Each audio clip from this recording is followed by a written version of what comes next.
Of everything humans make, a building is supposed to be the most permanent, rooted to one spot, facing one direction, sitting dead still on solid ground.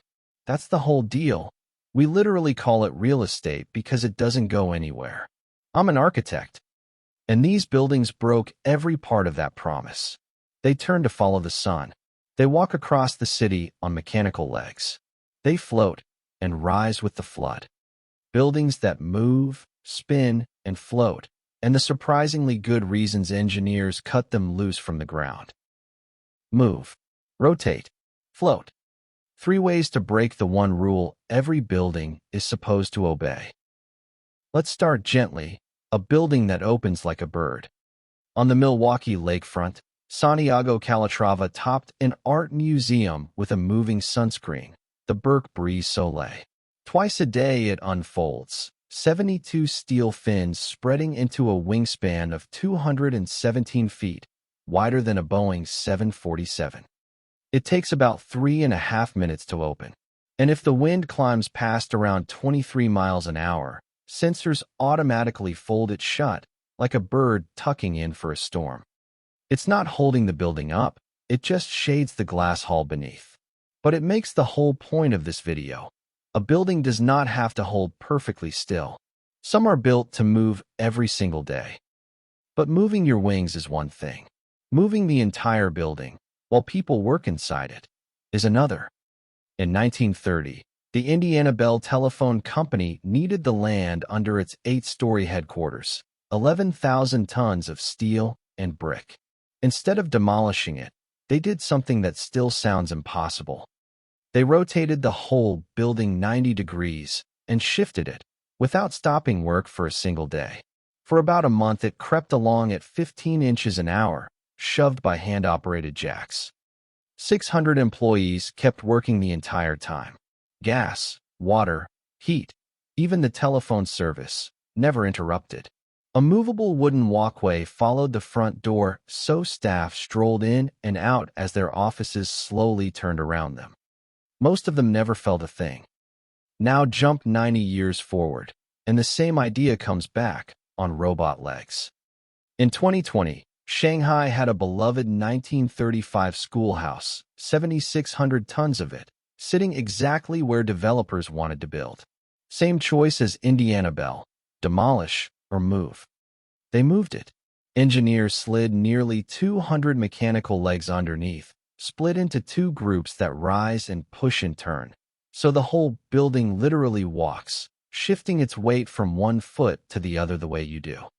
Over 18 days it strode, 62 meters, and turned 21 degrees to its new home. Same instinct, a lifetime apart. When a building is worth keeping, you don't knock it down. You teach it to walk away. Here's a bridge that moves the whole bridge. On the River Tyne in England, the Gateshead Millennium Bridge looks like a simple footbridge, a low curved deck, a tall curved arch leaning beside it. But those 2 curves are a pair. When a ship needs through, the entire structure tilts. The deck swings up, the arch tips down, both rotating together around the line of bearings on each bank, and a clear arch opens underneath. People call it the blinking eye because that is exactly what it looks like, a giant eyelid slowly closing over the water. 6 hydraulic rams aside, the tilt takes about 4.5 minutes. And here's the elegant part. Because the deck and the arch are balanced against each other, the bridge is almost in equilibrium as it turns. The motors aren't fighting hundreds of tons. They're easing a balanced shape through its arc. There's even a bonus. As it tilts, any litter left on the deck slides down into traps at the ends. The bridge cleans itself every time it blinks. It isn't a drawbridge wrenched open by force. It's a single sculpture that rolls, in one piece, to let the river through. That's moving in a straight line. Now, buildings that spin. In Curitiba, Brazil, stands the world's first building that genuinely rotates, the Suite Vollard, finished in 2001. It has 11 floors, and here's the trick. Each one turns independently. The central concrete core stays put, carrying the lifts and the plumbing, while every apartment floor rides around it like a record on a turntable. A full circle takes about an hour, and residents can spin their whole home either direction, to chase the morning light, swap their view, or honestly just to do it. It's small and a little eccentric, but it's real, which is more than you can say for the rotating tower everyone actually pictures. Because when most people imagine a rotating skyscraper, they picture this, in Dubai. The dynamic tower, 80 floors, for 120 meters tall, every single floor turning on its own, the entire silhouette endlessly rewriting itself against the sky, with wind turbines tucked between the levels to power it. It was unveiled with huge fanfare by architect David Fisher, promised first for 2010, then 2020. There's only one problem. It was never built. Not one floor. After years of glossy renderings and breathless headlines, the project quietly stalled, and to this day it remains a beautiful idea that never left the ground. That's the honest catch of this whole genre. The most famous moving building in the world doesn't move, because it doesn't exist. Now a machine that rotates to carry boats between two canals at different heights. In Scotland, the Falkirk Wheel is the only rotating boat lift on Earth. Two canals, one 24 meters above the other. The old way was a flight of 11 locks that ate most of a day. The new way is a giant wheel. Two arms reach from a central hub, and on each arm hangs a gondola, a tank holding 250,000 liters of water, big enough for a canal boat to sail straight in.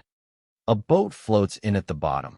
The wheel turns half a circle, and the boat rides 24 meters up and floats out at the top.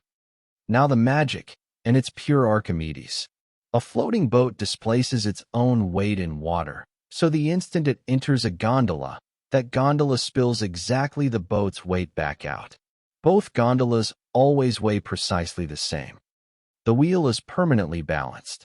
So lifting hundreds of tons of water and boat 24 meters into the sky takes almost no energy, about 1.5 kilowatt-hours a turn, the same as boiling a few kettles.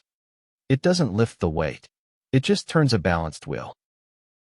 Which leaves the third way to break the rules. Don't touch the ground at all. And we've been floating far longer than you'd think. High in the Andes, on Lake Titicaca, the Uru people live on islands they build themselves out of reeds. For centuries, since before the Inca, they've harvested tatora reeds, whose roots float like cork, lashed them into enormous floating mats, and layered fresh reed on top, over and over. The islands rot away from below and grow from above, so the people are forever rebuilding the very ground they stand on, every couple of weeks. Around 120 of these floating islands still drift there today. No concrete, no engineers, just an entire community that decided the ground was optional. And the modern version answers a very modern fear: water rising to meet us.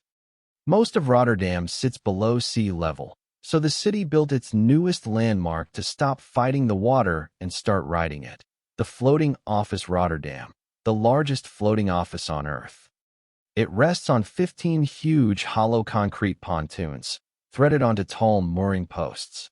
When the harbor rises, even in a flood, the whole building simply slides up the posts and settles back, completely unharmed. It's built light, in timber, so it floats, and it cools itself with the river water underneath. Where the Uru floated to escape an enemy, Rotterdam floats to escape the sea itself. The reason changes. The instinct, when the ground fails you, leave it, does not. And last, a motorway that floats on a lake. Across Lake Washington in Seattle runs the Evergreen Point Bridge, and it holds a Guinness record as the longest floating bridge in the world. Over 7,700 feet of road, resting on the water. The lake here is too deep and too soft for normal piers, so instead the bridge sits on 77 hollow concrete pontoons, each a sealed box the size of a building, filled with nothing but air. Hollow concrete floats for the same reason a steel ship floats: seal enough air inside, and the whole thing weighs less than the water it shoves aside. The pontoons are chained to the lake bed with huge steel cables so the bridge can't drift, while the deck rides 20 feet above the surface. It lifts and settles a little with the lake, flexes in a storm, and simply floats. A road carrying tens of thousands of cars a day, held up by nothing but trapped air and the oldest trick in shipbuilding. So why would anyone untie a building from the earth? Look back, and everyone had a reason. Indiana Bell and the Shanghai school moved to dodge the wrecking ball, motion as preservation. The sweet Vollard spins to chase the light. The Uru and Rotterdam float to escape an enemy and a rising sea, motion as survival. Only the one that was never built, Dubai's tower, moved for nothing but spectacle, which may be exactly why it's the one that never moved at all. Permanence, it turns out, isn't a law of architecture. It's a choice. A fixed building is just one that hasn't yet had a good enough reason to move. Here's the thought I'll leave you with.